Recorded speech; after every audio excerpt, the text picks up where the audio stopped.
Imagine an ordinary morning. You are busy with your daily routine. At that very moment, a piercing siren wails across your city. An unprecedented alert suddenly pops up on your mobile. Ballistic Missile Alert. This is not a drill. People are running in the streets. There is chaos and panic. You have only a few minutes. What will you do? Where will you go? Within minutes, an unbearable flash of light appears on the horizon, 1,000 times brighter than the sun. Then comes a cataclysmic explosion and shockwave, turning your familiar city into ruins in an instant. This is not a scene from a movie. It is the ruthless reality of nuclear war. But as millions of people fall victim to this all-consuming destruction, at that very moment, in various parts of the world, hundreds of feet underground, a group of people are preparing to start their new lives in impenetrable fortresses of steel and concrete. They are the fortunate few who have secured the safety of a nuclear bunker. Who will survive after a nuclear war? Can these secret nuclear bunkers scattered across the Earth save human civilization? In today's episode of Adyapantar, From Beginning to End, we will explore the reality of the world after a nuclear war and the struggle for survival. Before telling the story of survival, we must understand exactly what people are trying to survive. A nuclear war is not like any ordinary war. Its destruction is multidimensional and long-lasting, far beyond our imagination. The first effect of a nuclear bomb explosion is its massive blast wave. It spreads faster than the speed of sound, and the resulting air pressure collapses concrete buildings like houses of cards. Within a few miles of the ground zero, everything is literally flattened to the ground. Then comes thermal radiation. The fireball created by the explosion can reach temperatures equal to the center of the sun. Its intense light and heat instantly vaporize or burn everything within a several-mile radius to ashes. Those who survive the direct explosion will still suffer severe burns. Finally comes the initial neutron radiation, an invisible killer that destroys living cells by ionizing them from within. After the explosion, thousands of tons of dust and debris rise into the upper atmosphere with the mushroom cloud as radioactive particles. These deadly radioactive particles are known as fallout. Carried by the wind, they can spread hundreds or even thousands of miles away and slowly descend to the ground like gray or black rain. This fallout keeps the environment toxic for decades. Coming into contact with it causes severe radiation sickness or death for any living creature. Symptoms include vomiting, hair loss, internal bleeding, and eventually an agonizing death.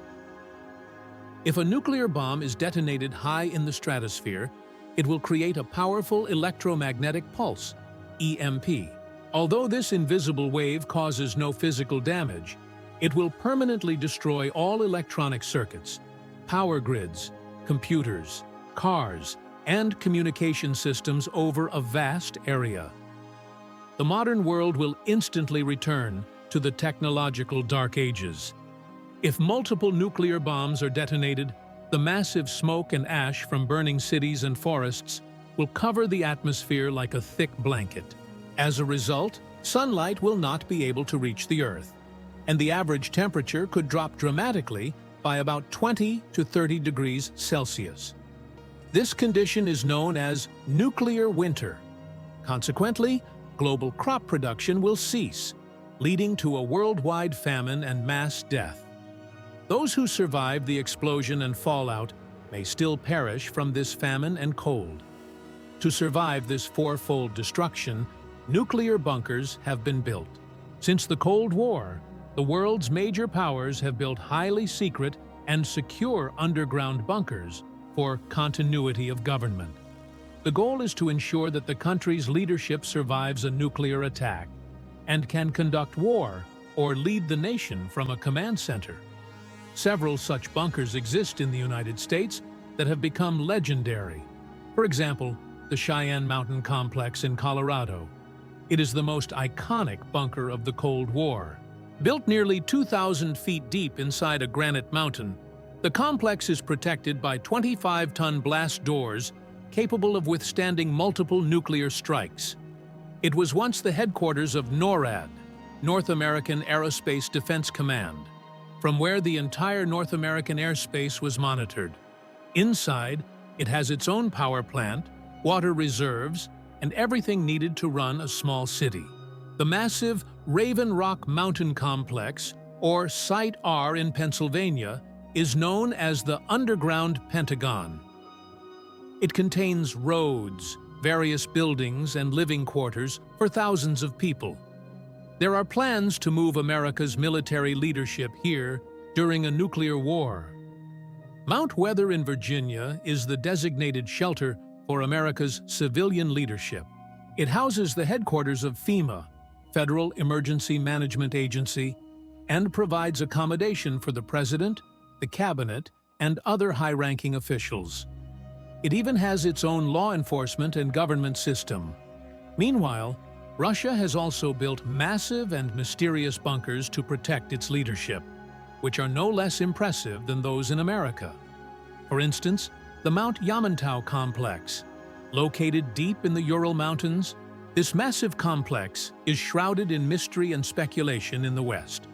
Based on satellite imagery, American intelligence agencies believe it is a vast underground city covering nearly 400 square miles, capable of housing 60,000 people. It is thought to serve as Russia's primary command center during a nuclear war. Then there is Kosvinsky Kamen. It connects the Kremlin with other important military and government bunkers so that the leadership can escape safely during a crisis. However, it is noteworthy that priority in these bunkers is given only to the president or prime minister, top military generals, intelligence chiefs, and essential scientists and engineers. There is no room for ordinary people. Although the Cold War ended, the fear of nuclear war has not.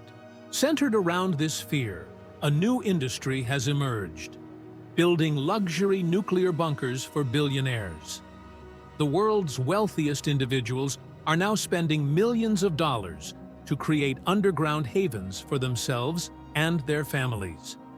This includes the Survival Condo project in Kansas. This bunker was built by converting a decommissioned American Atlas missile silo.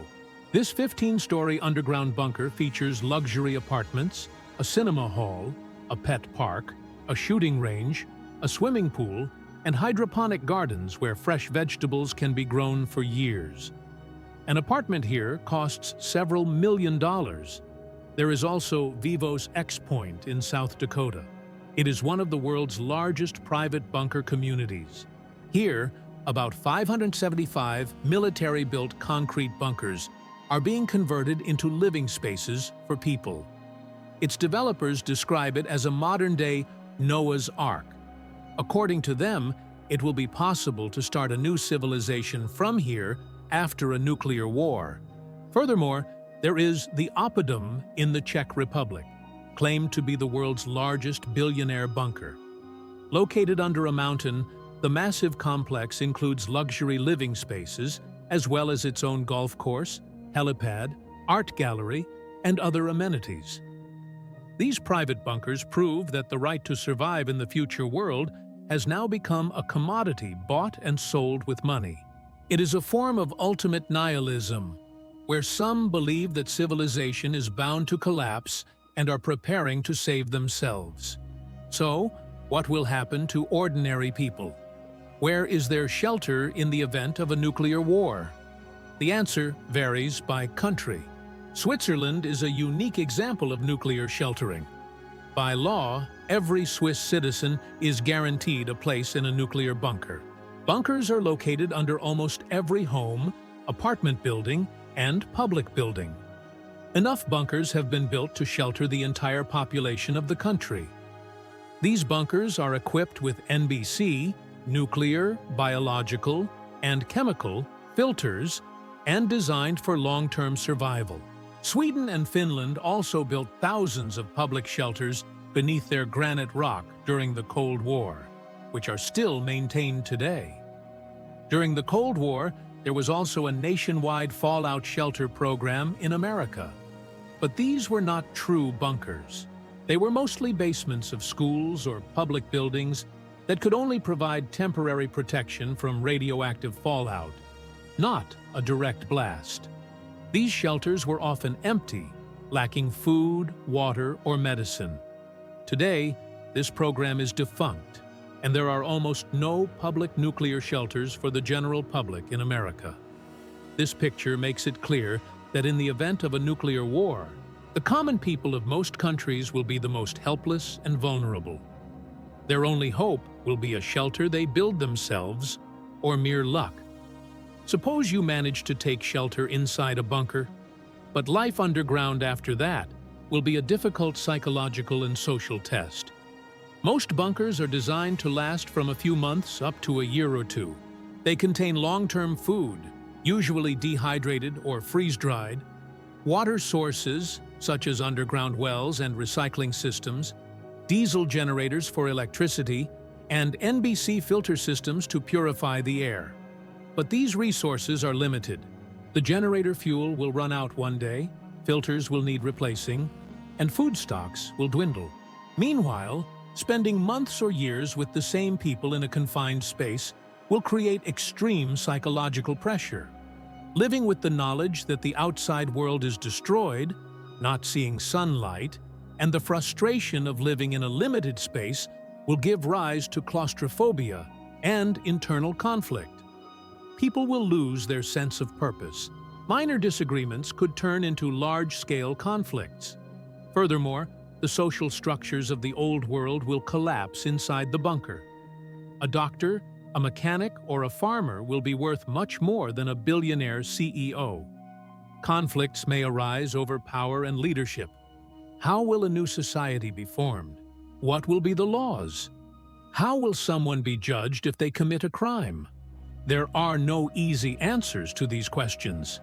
If life inside the bunker is a test, the outside world will be a living hell.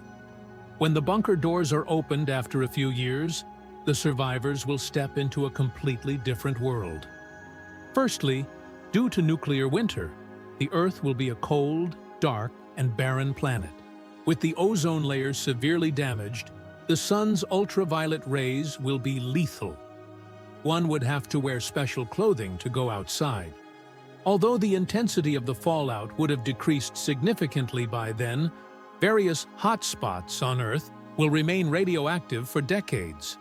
Water and soil will be toxic, making it almost impossible to grow crops or find pure water. Meanwhile, power grids, the internet, communication systems, factories, hospitals, no trace of modern civilization will remain. Survivors will have to start from the very beginning to survive. They will have to hunt, try to grow crops in contaminated soil, and band together for protection. Consequently, bloody conflicts will break out between different survivalist groups for resources.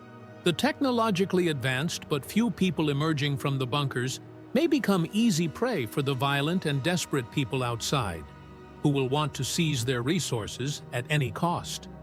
All these analyses bring us to a final question. Can these nuclear bunkers truly save human civilization? The answer is probably no. These bunkers might save thousands or even millions of people from the immediate effects of a nuclear war. They might save the human species from extinction, but they cannot save human civilization. Civilization is not just a collection of people. Civilization is our thousands of years of accumulated knowledge, culture, art, science, and social structures. After a nuclear war, all of this will be destroyed. Books in libraries will turn to ash, data on the internet will be erased, and knowledge gained across generations will be lost. People emerging from bunkers might keep the human species alive, but they may have to start everything over from the Stone Age. It might take thousands of years to recover the complex supply chain and knowledge required to manufacture something like a smartphone. Nuclear bunkers are one of humanity's darkest inventions. They are a silent acknowledgement of the truth that we may fail to control the weapons we have created. But the problem is not technological. The problem is political and humanitarian. Ultimately, the only certain way to survive a nuclear war is to prevent it at all costs. Because in a game where you have to destroy the entire world to win, no one actually wins.